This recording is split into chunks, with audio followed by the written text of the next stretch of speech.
Good day and welcome to a week at the plot, and it really is quite a glorious Monday today. It's cold, it is cold, there is a wind and that wind is quite chilling, but there is lots of sun. And in fact, I was going to do this piece here in the polytunnel, but it's just too bright to do it in the polytunnel. So having set up the tripod and got the shot, and I was squinting so much, I thought, no, I better go and do this in the shed before I do the job that I want to get done today, which is more seed sowing.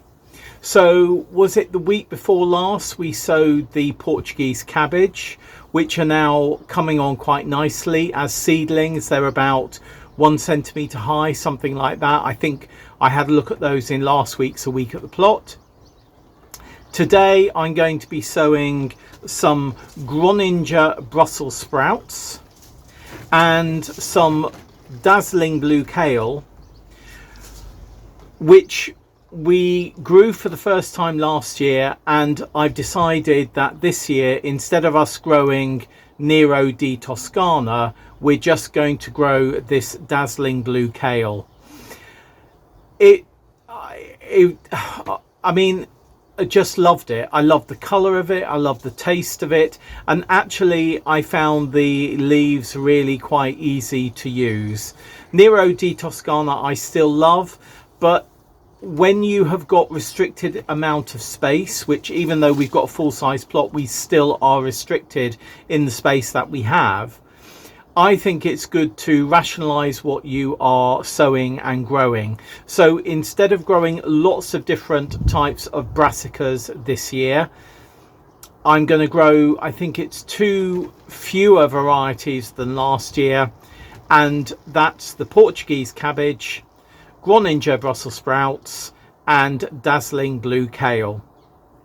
So what I'm going to do is I'm going to go into the poly and sow those now, and I'm not going to take you through the process of sowing because I can put a link to some grow along videos that we did last year that will show you how to sow brassicas.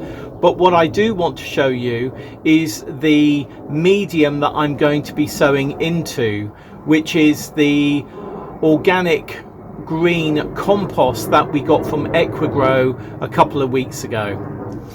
As if you watch last week's A Week at the Plot, or you know, this, I think it was the, can't remember what segment it was, but there was quite a few planes going over from Heathrow, and we've got a bit of that today, so you may have heard a plane just go over then. I'll try and avoid those as I go through this video. Let's get in the poly. This is what we're using to sow the seeds into. It's organic green compost from Equigrow. There's a few sticks in it like that, but I'm not worried about that. It's really quite decent stuff, quite nutritious, which you don't really want for many seeds, but I used it last year and I found it really good. There's a lot of discussion about peat and not using peat. Obviously we want to not use peat, and there's a lot of people saying that there isn't a good alternative to peat usage and peat compost, and I actually think that's wrong. We used this well last year, and I hope it's going to do us well again this year. If you want to take down the nutrients of this compost, then you could also add vermiculite to it or perlite to it, which will aerate the compost more and take down the nutrients. Not the nutrient level of the actual compost, but because you're mixing vermiculite or perlite in, the overall nutrient density is taken down. I'm just going to fill up a seed tray now.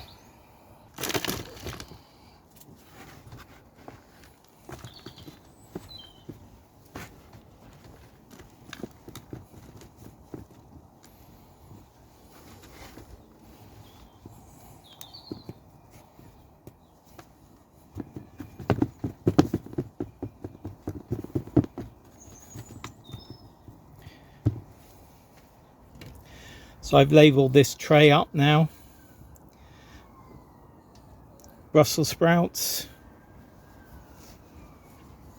So I'm doing half a tray of each.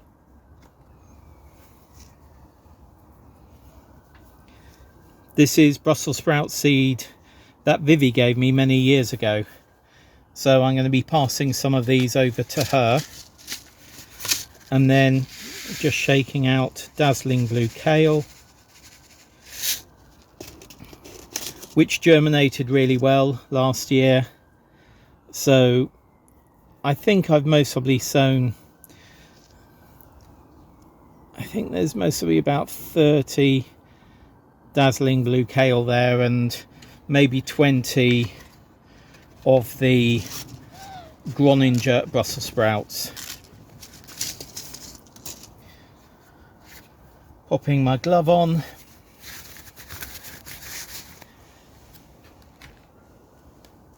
Topping these up.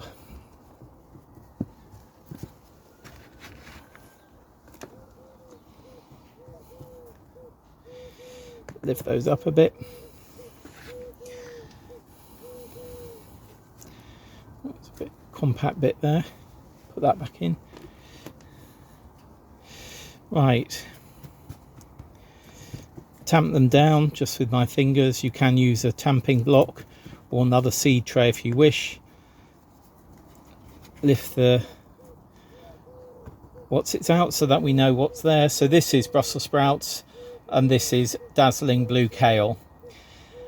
And now I'm just going to give those a water and they will sit quite happily next to our Portuguese cabbage, which are, these are mostly about an inch tall now, and as I say, were sowed less than 2 weeks ago. Hopefully these will be up within a week, but we'll find out, won't we?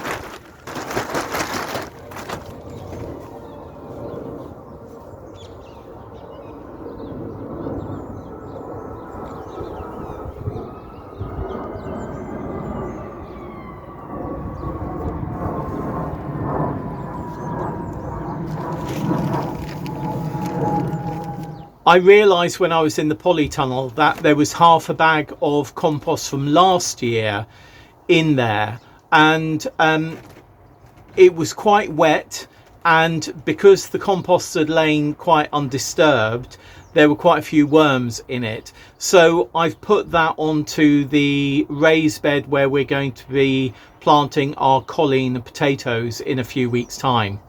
I know that the cardboard there is wet, so I've got no issue with the fact that the worms that are in there will not be able to survive. I'm sure they'll be absolutely fine. So yes, so that has just added maybe a millimetre to the whole of that bed. It's amazing how much compost one does need. And this is, you know, this is, I mean, we're no dig here, you know, we are no dig.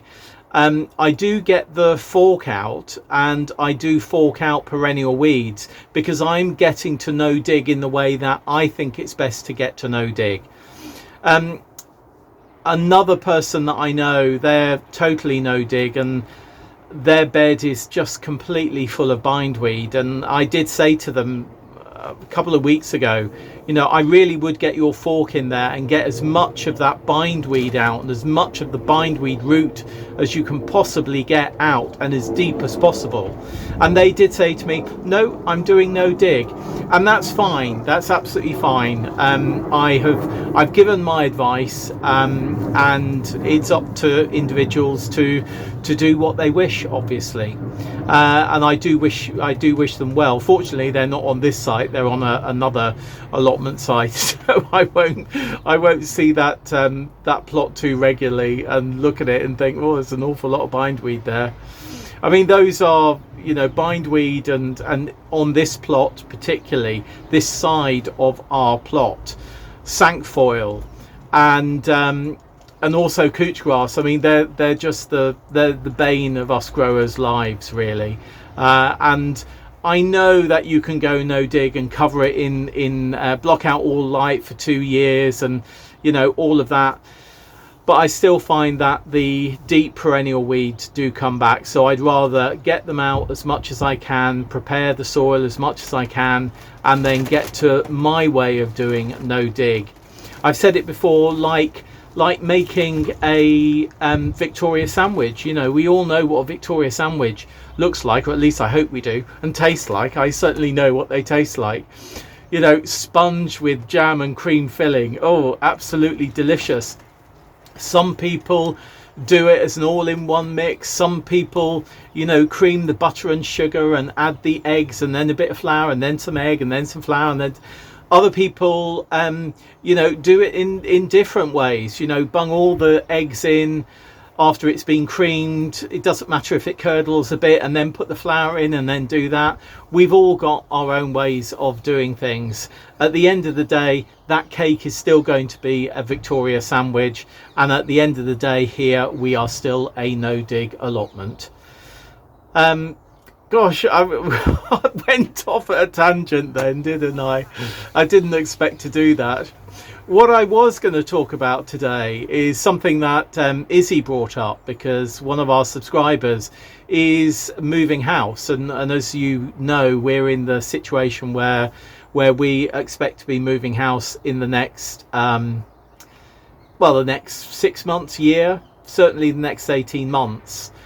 And we were talking on sort of comments and things about planning, because it's quite interesting to think about growing things which you might not actually end up harvesting, because you might move before the harvest time comes. And we were chatting about this the other day, and I thought to myself, you know, the thing is, whether this is an allotment site, you know, obviously an allotment plot, and it's the same if you've got a garden. You know, plant it up, do what you can, even though you might not get the benefit of it.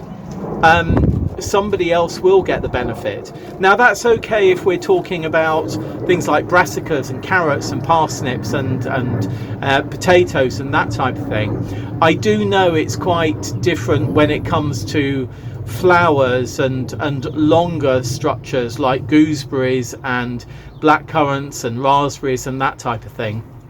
So what I think is, anything that I'm sowing now, if I don't get to harvest it, somebody else will. So there's a benefit that will be passed on. In terms of the soft fruit that we have here, as you know, I did the soft fruit bed a couple of weeks ago and gave it a really good weeding, and it's in good shape now. I've taken some cuttings from some of the raspberries, and I think I'm going to take cuttings, softwood cuttings, from the gooseberries that are in there, because I would like to take the whole thing with me, but whether when it actually gets to it I will take the whole thing with me, I don't know. So what I am going to do once things start growing is I'm going to take some softwood cuttings from some of the fruit bushes in the soft fruit bed and see how we do with those, because then at least I can take them on somewhere else. What I've got, raspberries which I'm hoping are going to come through. I've obviously got the thornless blackberries that we did quite a few months ago. If you remember, we did them in rooting powder, dipped in rooting powder, dipped in honey and dipped in nothing, and the ones dipped in rooting powder are certainly doing better than the rest. So we do have those, but I don't have any of the what is it, the sort of pink red gooseberries. I meant to take some cuttings of those last year and I didn't, so I must try and remember to do that in a short while's time. Well, not a short while, a couple of months really. Anyway, I'm going to leave it there. I've done my bit for today. I need to get back to my desk because I've got a call that I need to take relatively shortly. I've also got a meeting with the Ealing Allotment Partnership this evening. So that's people from a whole host of Ealing allotments. We get together as a committee. I'm a invited member at the moment. I'm not actually on the committee, though I'm up for being on the committee later on in this month actually. But the thing is, I've been on that committee or invited to attend those meetings for quite a while, so I'm not replacing lots of voluntary work that I gave up a month or so back with a lot of other voluntary work, because that was something that is once a quarter, and I write a sort of a piece for the newsletter about our allotment site, which goes out to all plot holders in Ealing. So yeah, so I've got that this evening. That's our first face-to-face meeting, and the first time that I will have physically met most of the people on the committee, so that will be quite interesting. Anyway, I will see you again very soon. I think I might just, if I got time, might just sit outside for 5 minutes and enjoy the sun. Yeah. See you very soon. Bye. Good day. After a long waffly segment yesterday, just a short one today. I'm sowing sunflowers. As many will now know, the national flower of Ukraine. I've got compost in these modules, and I'm just going to sow 2 seeds per module.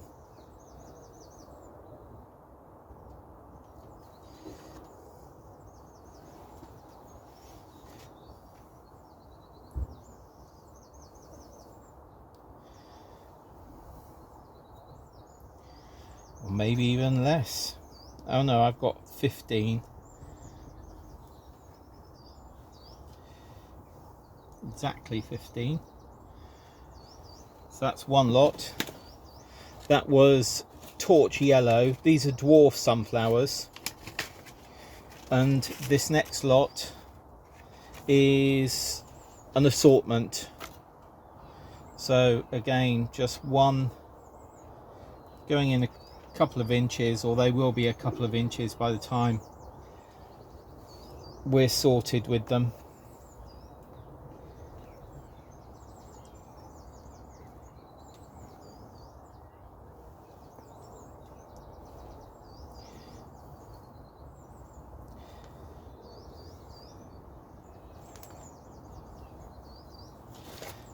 I've got some more in there. Yeah.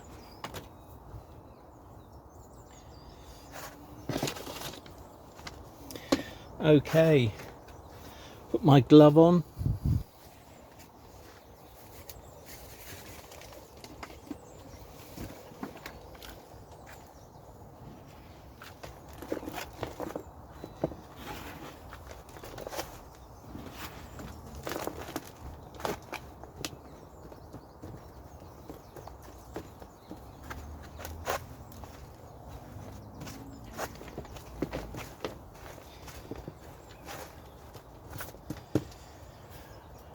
That's those sown.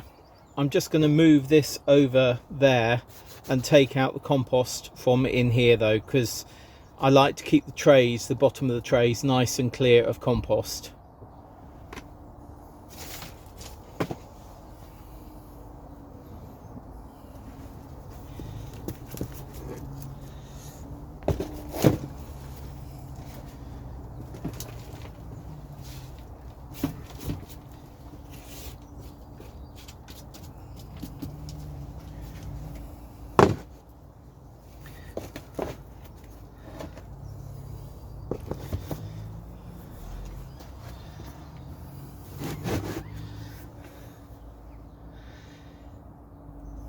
Right, that's that job done.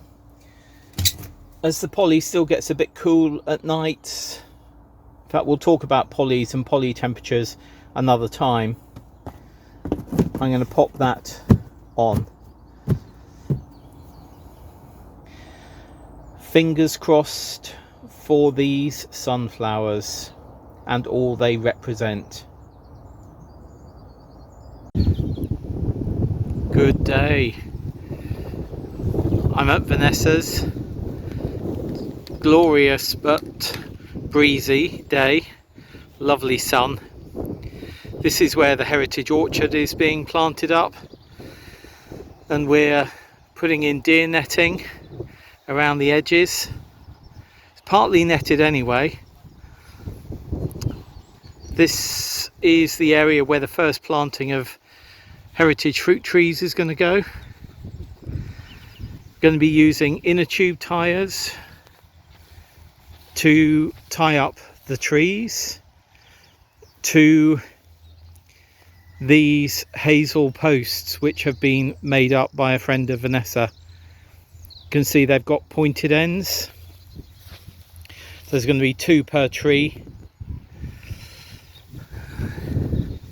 But yeah, we spent all morning adding extensions to the fence line in terms of wood, heightening the fence, and now we're going to be adding wire to the top. We'll have a look again tomorrow. It's now Friday morning. We're waiting for Peter, who's bringing the trees, to arrive. Very different day today. We had a gloriously sunny day yesterday, which was fabulous. Today looks like it's going to be grey and wet. But yesterday, between us all, we added extensions to all of the posts. This area here doesn't have wire on it yet, but from that gate there's deer fencing going all the way around, all the way around, all the way around up to that top corner up there. And then this morning, in the next hour, we're hoping to finish off that segment of fence over there. We started on the right hand side, did 2 bays. Oh look, little catty, such a cute catty. She's coming to say, what are you doing, Paul? What are you doing? I didn't know you'd arrived. I didn't see you.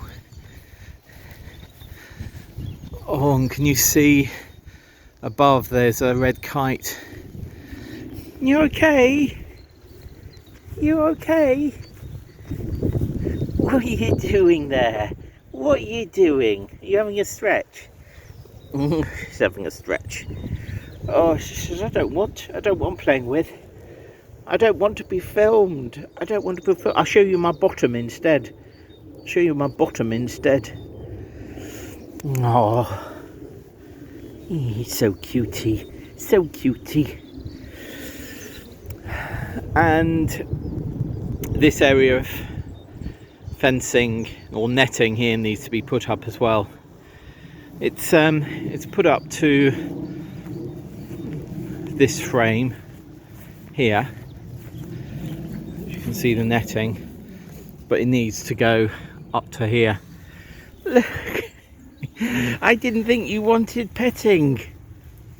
I can't pet you. We need to put wire up. We need to put wire up. So you can do that later. You can do that later. Right. You're funny. I'm going to just get more wire out, which we've got over here. If I can get away from this creature here. Oh, she says, I want to be petted now. I want to be petted. Bless. You're purring now. Bless. and the trees have arrived, mainly bare root. Oh, which I think we've all seen before, but such a delight to see these. Next time we see them, we'll be in the ground. It's now about 4 o'clock in the afternoon. It has been chucking it down today, just chucking it down. But we've dug 20 holes, in fact 21 holes. These here have been healed in for a week because we only managed to plant 14. Actually, I say we only managed to plant 14. We planted 14 trees today, so that's fantastic. These are ones left over, so they've been healed in. It's quite breezy, as you can hear, but all of these, all of the trees, some are larger than others, but in the middle there you can see at the bottom that's vole guard, then the chicken wire is rabbit guard, then obviously the stakes, and then we've used inner tube tyres as the ties here, and then we've put the name of the tree, which obviously was on the tree itself, we put that onto the chicken wire. So some tidying up to do, but we're all wet. We've done what we can today, and yeah, really pleased. Vanessa's really pleased.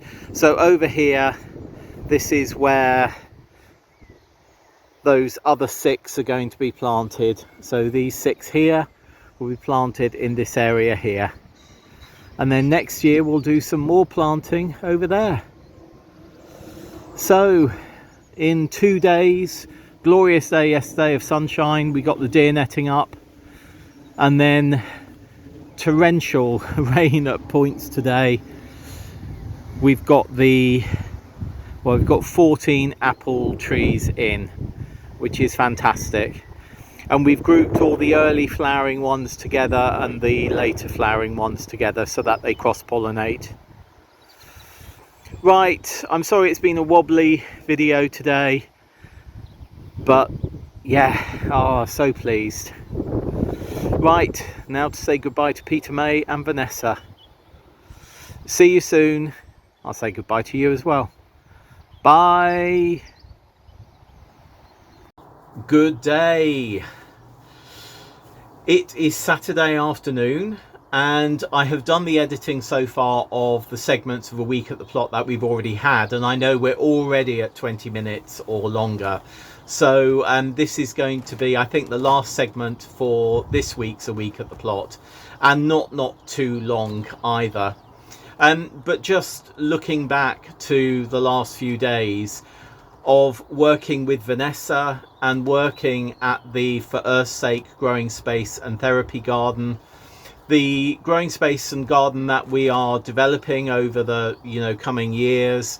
And one of the things that we did, as you've seen now, is started planting up the heritage orchard, which was just such a joy for both Vanessa and I, because we've been working towards this for quite a long time, and the pandemic came along and we didn't see each other like many people for quite a long time, even though we were still working and talking on a regular basis. So, to finally, for Vanessa and I to finally be making holes and planting fruit trees yesterday was really quite a joy. And I've known Vanessa now for nigh on 3 decades. I worked with her theatrical shows many years ago, and then also something with her son, a memorial event with her son, maybe about 7 years ago. And then she phoned me up in early 2019, and said, can you help me with For Earth's Sake, the waste-free and plastic-free shop that she was due to open in Cranley in April 2019. And of course that has gone from strength to strength, and she's developing other things now, including the heritage orchard, which was great. And I have to say, working with Vanessa over the last 3 decades off and on has always been a joy. We don't always see eye to eye, but we've always worked things out. And for the two of us to be working together and seeing this heritage orchard begin to come together with that planting over the last couple of days, we both shed a tear or two. And you know, that's lovely. I mean, I've worked in loads of situations. I've had lots of different jobs as a consultant over the years, and also working directly in organisations. And you know, it's not always been like it has been with Vanessa. Sometimes I felt quite put upon. I felt that I've been hoodwinked in certain jobs, in particularly one job where I found out later on that I really was being hoodwinked, and the person that I was working with was a complete and utter crook. But you know what? That's life, isn't it? I mean, we often feel under the cosh, or we're not given the information that is the facts of how we are living our lives, or we're put upon, or we're under someone's thumb and we can't do anything about it, even in terms of voting. So for all of those people who feel under somebody else's thumb or oppressed in whatever way, I'm going to be sowing some seeds today. And the seeds that I'm going to be sowing are chamomile seeds, tiny blowaway seeds. And you know, chamomile is very calming and very relaxing, and I know many of you will have it as a tisane, as a drink. What many of you may not understand, or may not know, is that it is actually the national flower of Russia. So it seems right at this time to be sowing this chamomile seed for all those people who are oppressed or not given the facts about situations. So that's what I'm going to do now. I'm going to go into the polytunnel. I'm going to sow these into a seed tray, and then I'll be back with you. The seeds are really, really tiny, even smaller than celery seeds.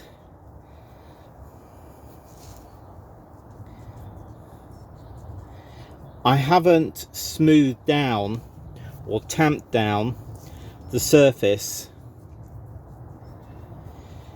because I want it rough at this stage, and any extras we have, which will be many, can be given to other people. But chamomile seeds are best sitting on the surface. Do not cover them up.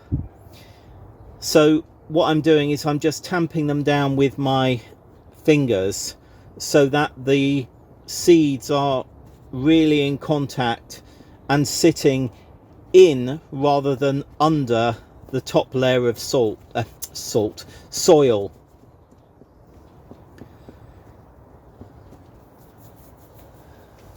And I'm going to give them a really good water.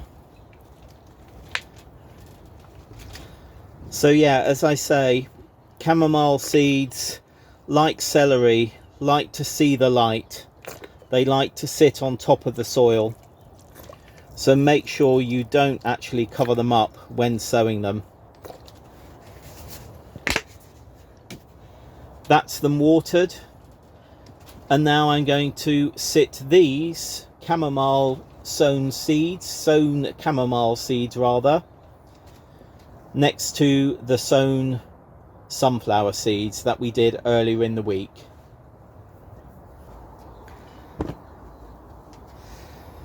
That's our sunflower seeds, national flower of Ukraine, and our chamomile seeds, the national flower of Russia, sitting next to each other.